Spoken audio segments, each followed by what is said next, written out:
नमस्कार, मैं डॉक्टर रेनू अरोड़ा आपके सामने रूबरू हूँ कुछ आज नए विचार लेकर। आज जो मेरे विचार हैं वो हर भारतीय को पसंद हैं। चाय का सिप, बारिश का मौसम हो या गर्मी की दोपहर हो या सर्दी का कपकपाता मौसम हो, चाय सबके दिल को भाती है। तो यही आज हम चाय कितनी तरह की होती है और हमारे दैनिक जीवन का अहम हिस्सा है। कई तो बिना चाय लिए बिना बेड से उठते ही नहीं हैं और हम लोग कई बार सिर्फ साधारण चाय बनाते हैं। आज मैं आपको यहाँ कुछ बताऊँगी कि अगर हम संतुलित मात्रा में चाय का सेवन करें तो वो हमारे शरीर को नुकसान नहीं करती, इवन हमारे को सेहतमंद बनाती है। और कुछ औषधीय गुणों से भरपूर जो है चाय के बारे में मैं आपको बताऊंगी। चाय का प्याला जब आप खिड़की के पास लेकर प्रकृति को निहारते हुए सिप सिप करके चाय पीते हैं तो मज़ा जो है वो नज़ारा और आता है। आप यादों में डूब जाते हैं। आप अपने आने वाले कल की प्लानिंग चाय पीते हुए कर सकते हैं और बड़ी सारी चीज़ें हैं जो आप चाय पीते पीते अपने आप को रिलैक्स कर सकते हैं। कई बार हम ऑफिस से बहुत थके हुए आते हैं और अगर एक गर्म चाय का प्याला हमें कोई पकड़ा दे तो हमारे दिन भर की जो थकान है उतर जाती है। और ये जो लोग ऑफिस में काम करते हैं वो समझ सकते हैं कि चाय उनके लिए कितनी इम्पॉर्टेंट है। और ये जो आज मैं मुद्दा लेकर आई हूँ चाय का, ये बहुत बहुत बड़ा इम्पॉर्टेंट मुद्दा है। इससे इम्यूनिटी भी स्ट्रॉन्ग होती है। सबसे पहले मैं बात करूँगी आपसे लेमन चाय की। ये चाय जो है नींबू के अलावा, सिर्फ नींबू से की चाय को ही लेमन चाय नहीं कहा जाता। लेमन ग्रास की पत्तियों से जो चाय बनती है और या लेमन ग्रास के बीज से जो बनती है या कटिंग से जो बनती है, वो अगर चाय बनाते हुए हम इसकी कटिंग उसमें डाल दें और इसकी पत्तियों को उबाल कर अकेला भी पी लें और उसमें कोई दूध वगैरह ना डालें तो भी ये चाय हमारे लिए बड़ी काम की होती है। क्योंकि ये चाय जब हम लेते हैं तो हमें सर्दी, खांसी, सिर दर्द और गले की खराश से बहुत छुटकारा मिलता है। इसी तरह लेमन, तुलसी और नींबू से भी हम लेमन वाली चाय जो है बना सकते हैं। ये तो हुई लेमन चाय। दूसरी चाय है अश्वगंधा की चाय। अश्वगंधा की जड़ों में एंटीऑक्सीडेंट होता है, ये सूजन निरोधी होती हैं और इसमें जीवाणुरोधी गुण होते हैं। और अश्वगंधा आजकल चल भी बहुत रहा है क्योंकि हमारे भारतीय आयुर्वेद में अश्वगंधा की बहुत महत्ता है। तो आप एक गिलास पानी में 1 इंच लंबी अश्वगंधा की जड़ को लेकर उबाल लें, चाहे तो इसका चूर्ण भी इस्तेमाल कर सकते हैं। पानी उबल जाए, उसको कप में वो अश्वगंधा डालें, उसमें 1 छोटा चम्मच शहद और नींबू मिला कर लें। अश्वगंधा की चाय जो है वो सभी के लिए फ़ायदेमंद है, चाहे वो बच्चे लें, चाहे बुजुर्ग लें, चाहे महिलाएं लें, सबके लिए अश्वगंधा की जो चाय है वो किसी ना किसी रूप में उनको लेनी चाहिए और आपको बड़े पसंद भी आएगी और बड़े सारे रोगों के लिए इम्यून भी आपका स्ट्रॉन्ग करेगी। तीसरी जो मैं चाय की बात कर रही हूँ वो है सनाए की चाय।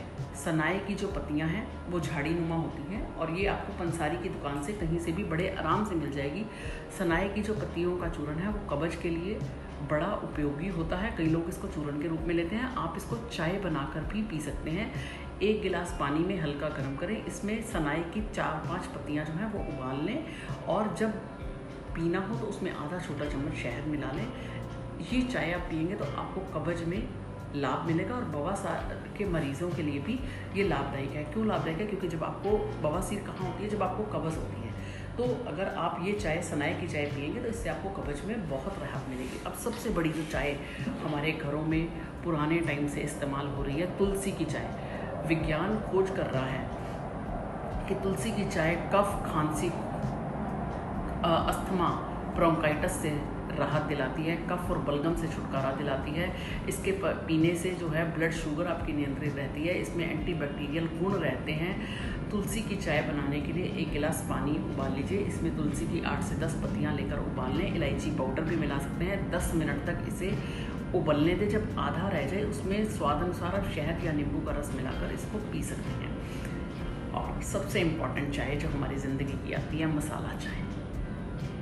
जब लोग घर पे आते हैं तो नॉर्मल में जो है वो मसाला चाय पी जाती है। इसमें लोग काली मिर्च भी डाल लेते हैं, सौंठ भी डाल लेते हैं। मुझे शौक़ है इलायची अदरक वाली चाय पीने का और कई लोग जायफल भी डालते हैं, लौंग भी डालते हैं। पर कई बार ये चीज़ें गर्म होती है तो मसाला चाय अगर आप सिंपल जो है उसमें और तुलसी की जगह आप इसमें राम तुलसी डाल देते हैं तो इसमें गजब का स्वाद आ जाता है और मसाला चाय लेकर पीने का मज़ा ही कुछ और है। उसके बाद आती है ग्रीन टी। लोग ग्रीन टी का भी अपना ही एक आनंद है, पर ग्रीन टी दिन में 2 से 3 कप से ज़्यादा नहीं लेनी चाहिए, सेहत के लिए नुकसानदायक हो सकती है। इसके बाद आती है मुलट्ठी की चाय। मुलट्ठी की चाय में कैल्शियम रहता है और बड़े सारे इसमें एंटीऑक्सीडेंट तत्व रहते हैं। और जब हम ये साधारण चाय तैयार करते हैं तो मुलट्ठी का एक छोटा टुकड़ा ले लें या चुटकी भर चूरन ले लें और ये डालकर 1 कप पानी में, नींबू और शहद आप हर चाय में डाल सकते हैं, वो आपके अपने टेस्ट के हिसाब से है। और ये वित्त, वात, कफ, पित्त दोष में ये आपको सहायता करती है। और मुलट्ठी की जड़ को आप वैसे भी चूसेंगे तो आपकी जो खांसी की जो बीमारी है वो दूर हो सकती है। मुलट्ठी जो है आपको सूखी भी मिल जाएगी, आपको पाउडर के रूप में भी मिल जाएगी और हल्का सा इसका मीठा स्वाद होता है।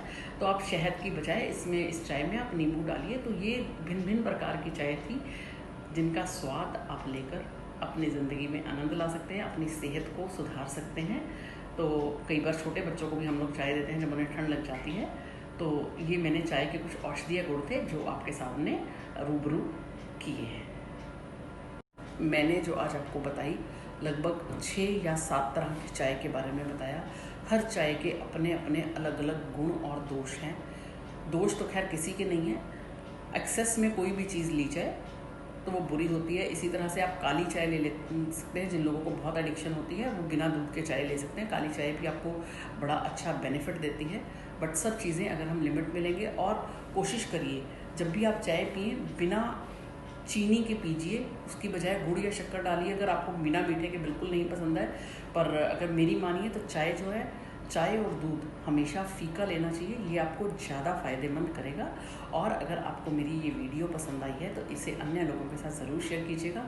मुझे आप इंस्टाग्राम, ट्विटर और यूट्यूब पे फॉलो कर सकते हैं। मोटिवेशनल थॉट्स पढ़ने के लिए आप मुझे drrenuarora.in पर फॉलो कर सकते हैं।